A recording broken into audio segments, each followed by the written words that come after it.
Sa ngalan ng Ama at ng Anak at ng Espiritu Santo, Amen. ang pagpapala ng ating Panginoong Hesus Kristo, ang pag-ibig ng Diyos Ama, at ang pakikipagkaisa ng Espiritu Santo naway sumainyong lahat. At sumaiyo rin. Mga kapatid, tinipon tayo bilang mga kaanib na angkan ng Diyos, kaya dumulog tayo sa maawaing Panginoong nagpapatawad ng lubos. Sinugong tagapagpagaling sa mga nagsisisi, Panginoon, kaawaan mo kami. Panginoon, kaawaan mo kami. Dumating na tagapag-anyayang mga makasalanay magsisi, Kristo, kaawaan mo kami. Kristo, kaawaan mo kami. Nakaluklok ka sa kanan ng Diyos Ama para ipamagitan kami. Panginoon, kaawaan mo kami. Panginoon, kaawaan mo kami. Kaawaan tayo na makapangyarihang Diyos, patawarin tayo sa ating mga kasalanan at patnubayan tayo sa buhay na walang hanggan. Amen.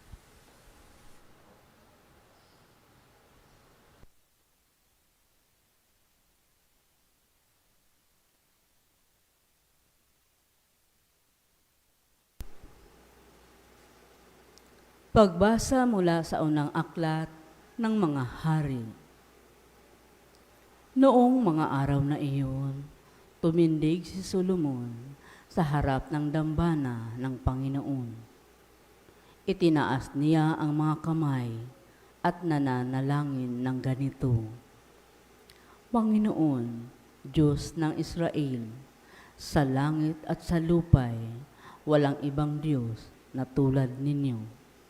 Tapat kayo sa inyong mga pangako, sa inyong mga alipin. Walang maliw ang pag-ibig na ipinadadama ninyo sa kanila habang sila'y nananatiling tapat sa inyo. Maaari bang manirahan sa lupa ang Diyos? Kung ang langit, ang kataas-taasang langit, ay di sapat na maging tahanan ninyo, ito pa kayang hamak na tahanang aking itinayo. Gayunman, dinggin ninyo ang dalangin at pagsamo ng inyong alipin, O Panginoon, aming Diyos. Dinggin ninyo sa araw na ito ang panawagan ng inyong alipin. Huwag ninyong iwaglit sa inyong paningin, araw-gabi, ang templong ito. Yamang kayo ang may sabi na ang pangalan ninyo'y mamamalagi rito. Sa gayon maririnig ninyo ang bawat dalangin ng inyong alipin tuwing mananalangin sa puok na ito. Dinggin ninyo ang inyong alipin at ang inyong bayan tuwing kami mananalangin sa lugar na ito. Dinggin ninyo kami buhat sa inyong luklukan sa langit at patawarin ninyo kami. Ang salita ng Diyos. Salamat sa Diyos. Salmong tugunan ang ating pong itutugon. Ang templo mo'y aking mahal, Diyos na makapangyarihan. Ulitin po natin. Ang templo mo'y aking mahal, Diyos na makapangyarihan. Nasasabik ang lingkod mong sa patio mo ay pumasok. Ang buong pagkatao'y umawit na may lugod. Sa masayang pag-awit ko, pinupuri buhay na Diyos. Tugon. Ang templo mo'y aking mahal, Diyos na makapangyarihan. Panginoon, sa templo mo, mga maya'y nagpupugad. Maging ibong layang-laya, sa templo mo'y nagagalak.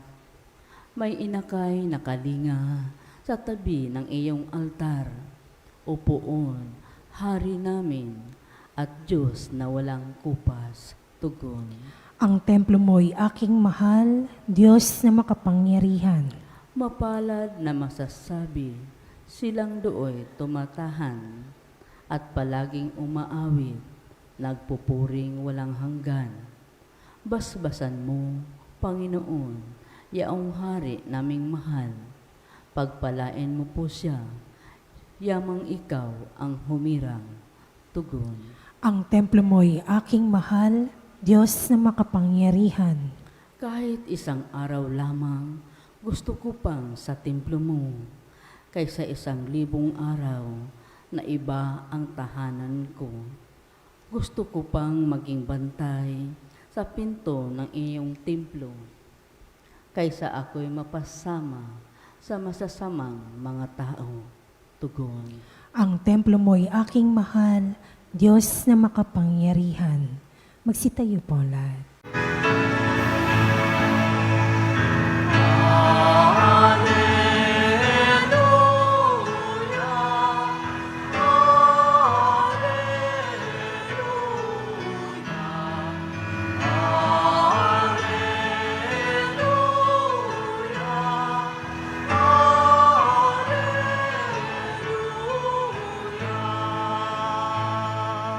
Sumainyo ang Panginoon. At sumaiyo rin. Ang mabuting balita ng Panginoon ayon kay San Marcos. Papuri sa iyo, Panginoon.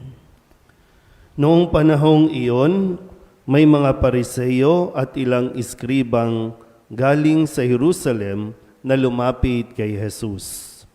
Nakita nila na ang ilan sa mga alagad ni Jesus ay kumain ng hindi muna naguhugas ng kamay sa paraang naaayon sa turong minana nila. Ang mga Hudyo, lalo na ang mga Pariseo, ay hindi kumakain hanggat hindi nakapaghuhugas ng kamay ayon sa mga turong minana nila sa kanilang mga ninuno. Hindi rin sila kumakain ng anumang galing sa palengke nang hindi muna ito hinuhugasan. At marami pang ibang minanang turo ang kanilang sinusunod tulad ng tanging paraan ng paghuhugas ng mga inuman, ng mga saro, ng mga sisidlang tanso at mga higaan. Kaya tinanong si Jesus sa mga Pariseo at mga iskriba, bakit hindi sumusunod ang mga alagad mo sa mga turo ng ating mga ninuno? Kumain sila ng hindi man lamang naghugas ng kamay ayon sa paraang iniutos. Kumain sila ng hindi man lamang naghugas ng kamay. Sinagot sila ni Jesus, tama ang hula ni Isaías tungkol sa inyo. Mapagpaimbabaw nga kayo. Gaya ng kanyang isinulat, paggalang na handog sa akin ng bayan ko'y paimbabaw lamang, sapagkat sa bibig at hindi sa puso ito bumubukal. Pagpurit pagsambang ginagawa nila'y walang kabuluhan. Ang utos ng tao ay itinuturong utos ng may kapal. Niwawalang kabuluhan nga ninyo ang utos ng Diyos at ang sinusunod ninyo'y ang turo ng tao. Sinabi pa ni Jesus, kay husay ng paraan ninyo sa pagpapawalang bisa sa utos ng Diyos. Masunod lamang ninyo ang mga turong minana ninyo. Tulad nito, iniutos ni Moises, igalang mo ang iyong ama't ina, at ang magsalita ng masama sa kanyang ama o ina ay dapat mamatay. Ngunit itinuturo ninyo, kapag sinabi ng isang tao sa kanyang ama o ina, ang anumang maitutulong ko sa inyo ay korban. Alalaong inihahain ko ito sa Diyos. Hindi na ninyo siya pinahihintulutang tumulong sa kanyang ama o ina. Sa ganitong paraay, niwawalang kabuluhan ninyo ang salita ng Diyos sa pamamagitan ng mga turong minana ninyo. At marami pang bagay na tulad nito ang ginagawa ninyo. Ang mabuting balita ng Panginoon. Pinupuri ka namin, Panginoong Heso Kristo. Isang mapagpalang umaga po sa inyong lahat.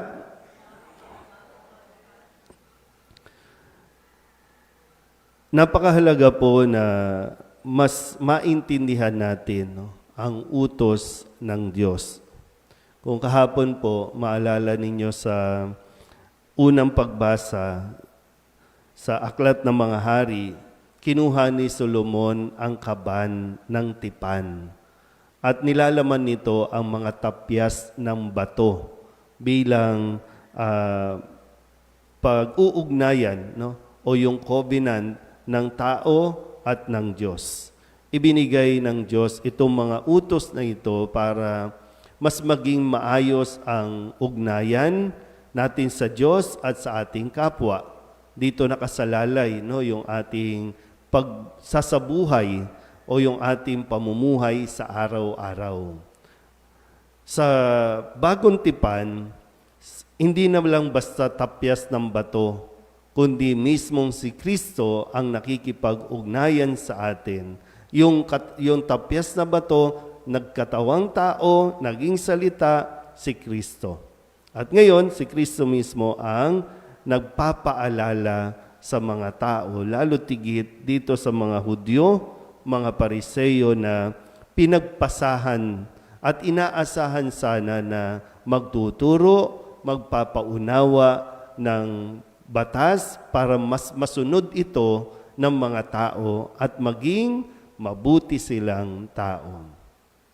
Pero dito, sinabi ni Jesus, totoo nga, no, para bang hindi naging maganda nagiging maganda ang reputasyon ng mga Pariseyong ito.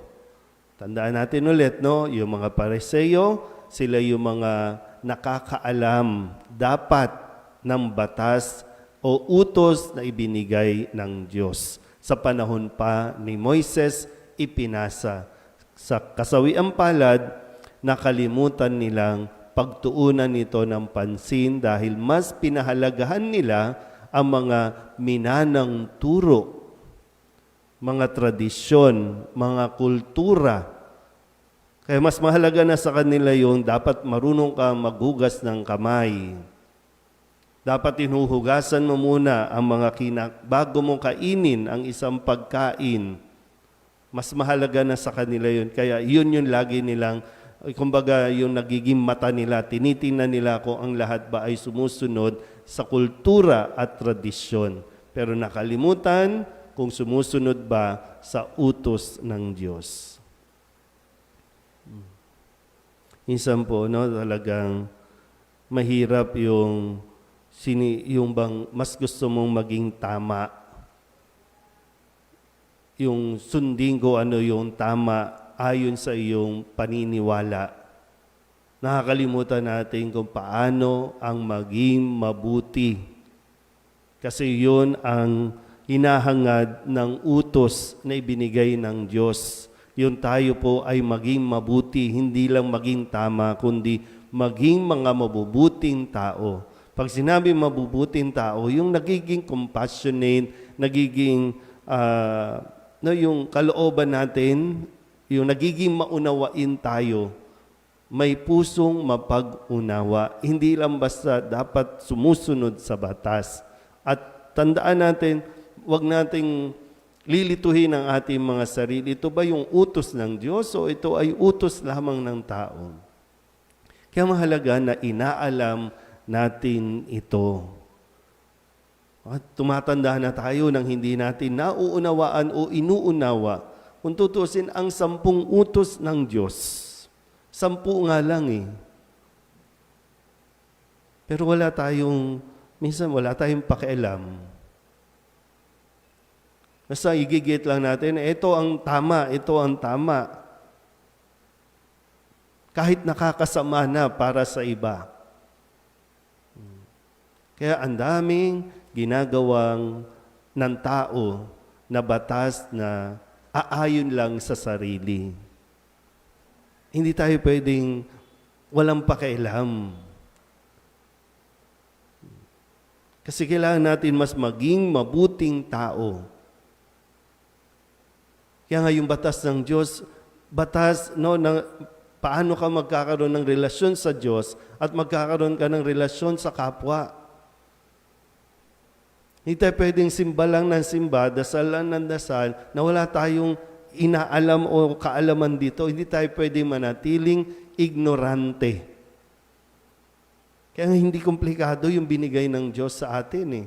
Madaling unawain, madaling intindihin sa kaisipan ng tao. Kaya lang, ang tao, dahil nga sa pagmamarunong, nagiging komplikado. Hindi ko alam kung ano po yung mga iginigiit ninyo. No? Iginigiit natin na tama. Ito ang tama. Pero yan ba yung mabuti? Dahil yun ang tanging hangad ni Jesus. Yun tayo pong lahat ay mapabuti.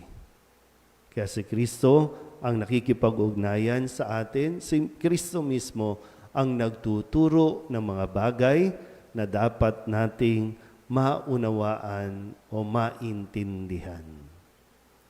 Amen?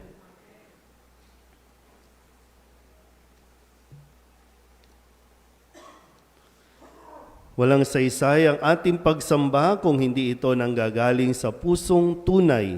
Manalangin tayo ngayon sa Diyos Ama upang gawin niyang malinis at tapat ang ating mga puso. Ang ating pong itutugon, Panginoon, dinggin mo ang aming panalangin. Panginoon, dinggin mo ang aming panalangin.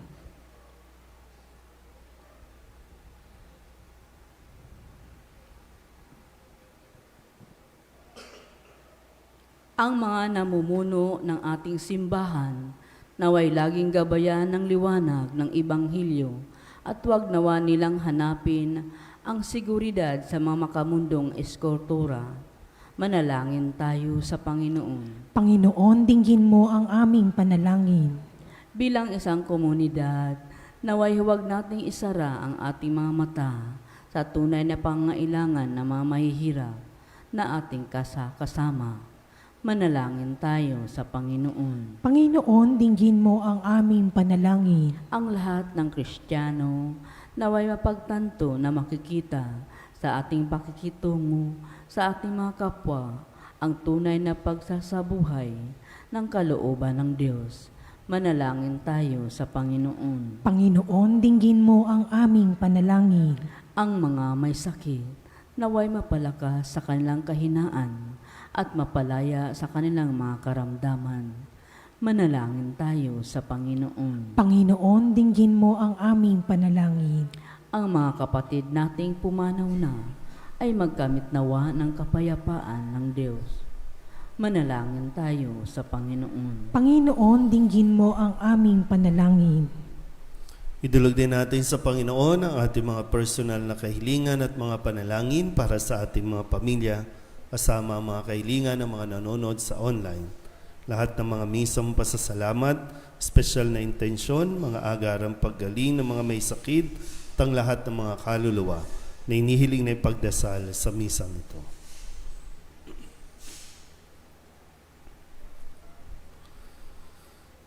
Ang lahat ng ito inihiling namin sa ngalan ni Kristong ating Panginoon. Amen. Magsiupo po lahat.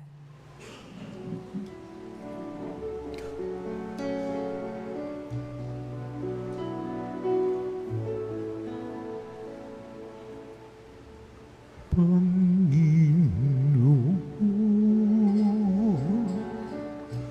aming buhay, itong alam at tinapay sa altar mo ilalagay, tanggapin sa iyong kamay. Manalangin kayo mga kapatid upang paghahain natin ay kalugdan ng Diyos sa mga makapangyarihan. Tanggapin nawa ng Panginoon itong paghahain sa iyong mga kamay, sa kapurihan niya at karangalan, sa ating kapakinabangan at sa buong sambayanan niyang banal.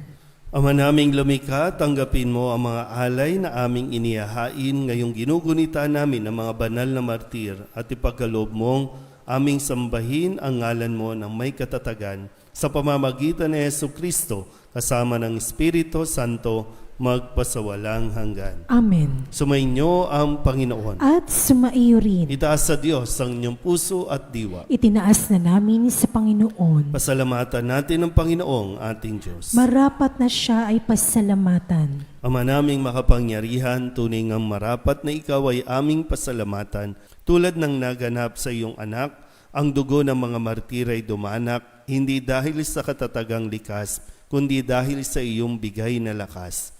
Kaya kaysa ng mga anghel ay sisiawit ng papuri sa iyo nang walang humpay sa kalangitan, kami nagbubunyi sa iyong kadakilaan.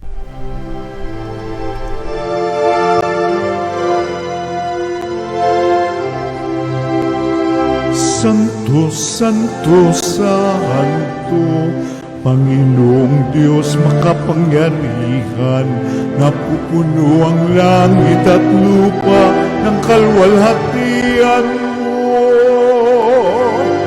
Hosana sa kaitaasan,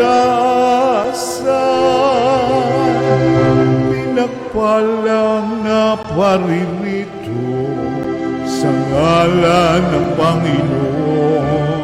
Hosana sa kaitaasan.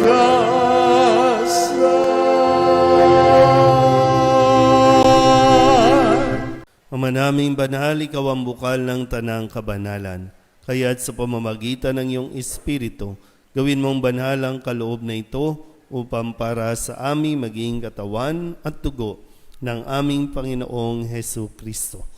Bago niya pinagtiis ang kusang loob na maging handog, inawakan niya ang tinapay, pinasalamatan kaniya, pinaghati-hati niya iyon, iniabot sa kanyang mga alagad at sinabi, "Tanggapin ninyong lahat ito at kanin, ito ang aking katawan na ihahandog para sa inyo."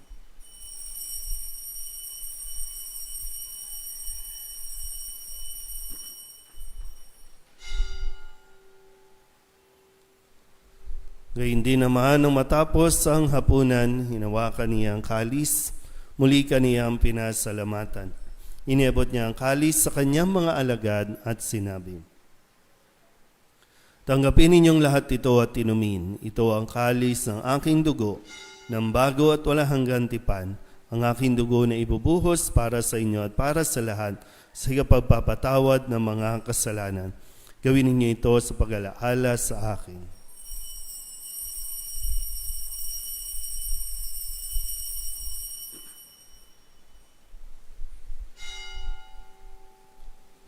Ipagbunyi natin ang misteryo ng pananampalataya. Si Kristo'y namatay, si Kristo'y nabuhay, si Kristo'y babalik sa wakas ng panahon.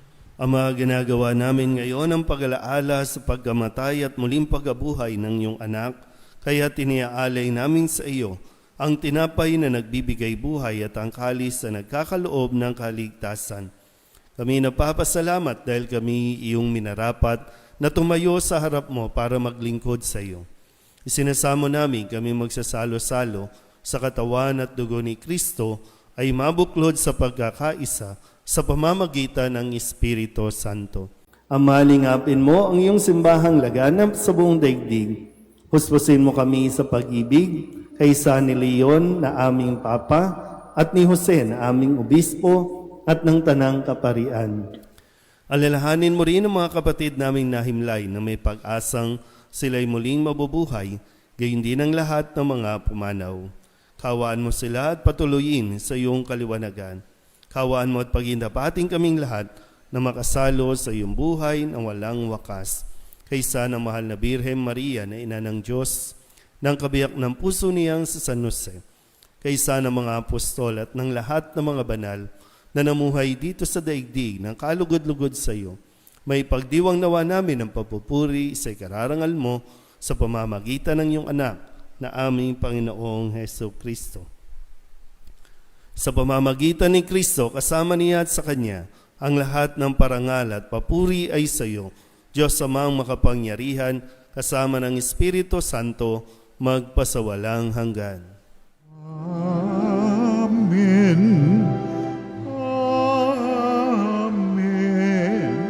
Amen. Amen.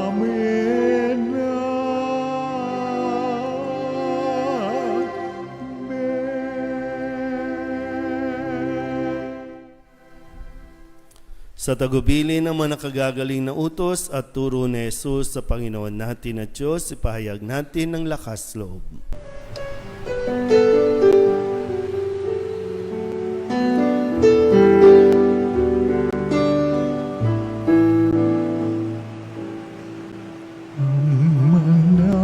namin sumasalang ka, sambahin ang ngalan mo, mapasamin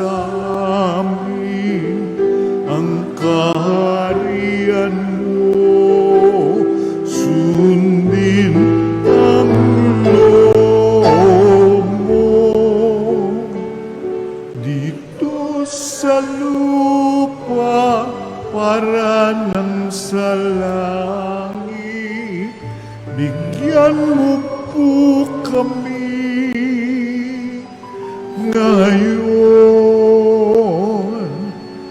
ng aming kakanin sa araw-araw at patawarin mo kami sa aming mga sala para ng pagpapatawa namin sa nagkakasala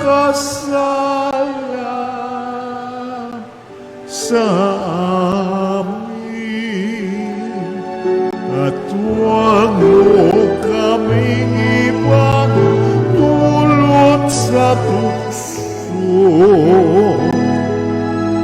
at yadya mo kami sa lahat ng masama.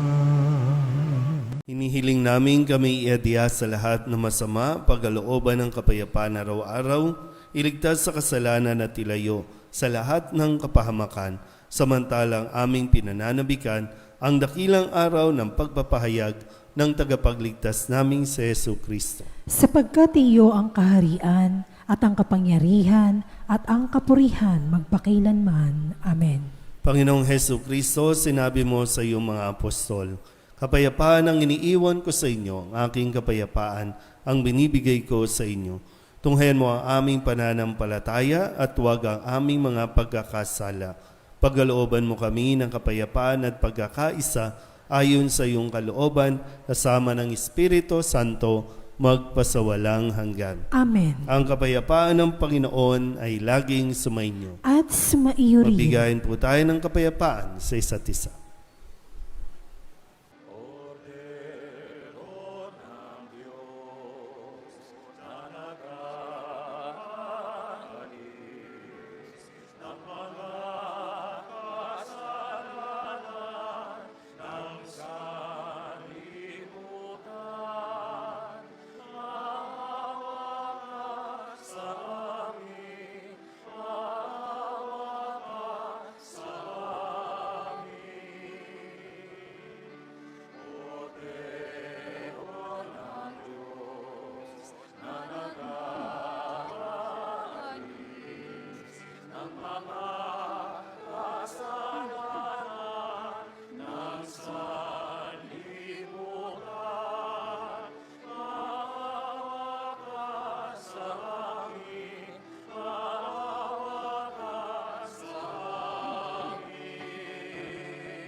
Ito ang kordero ng Diyos. Ito ang nag-aalis ng kasalanan ng sanlibutan. Mapalad ang mga inaanyayahan sa kanyang piging. Panginoon, hindi ako karapat-dapat na magpatuloy sa iyo. Ngunit sa isang salita mo lamang ay gagaling na ako. Katawan ni Kristo. Amen.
Manalangin tayo.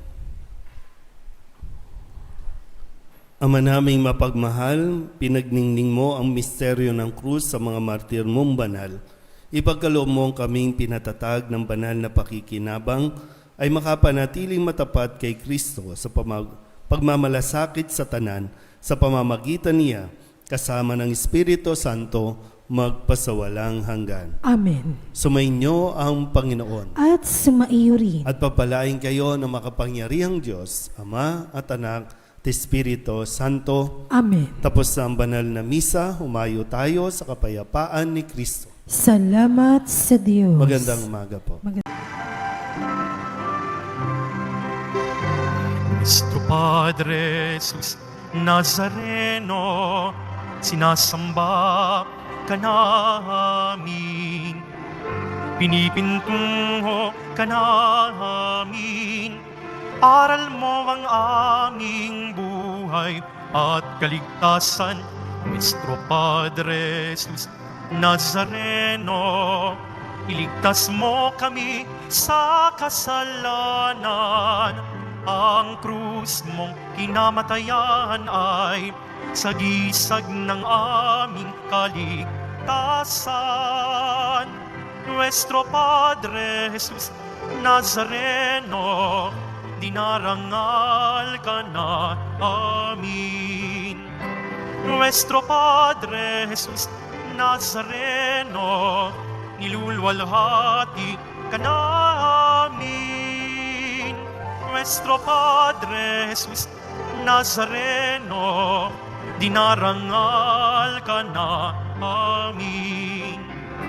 Nuestro Padre Jesus Nazareno, nilulwalhati ka namin.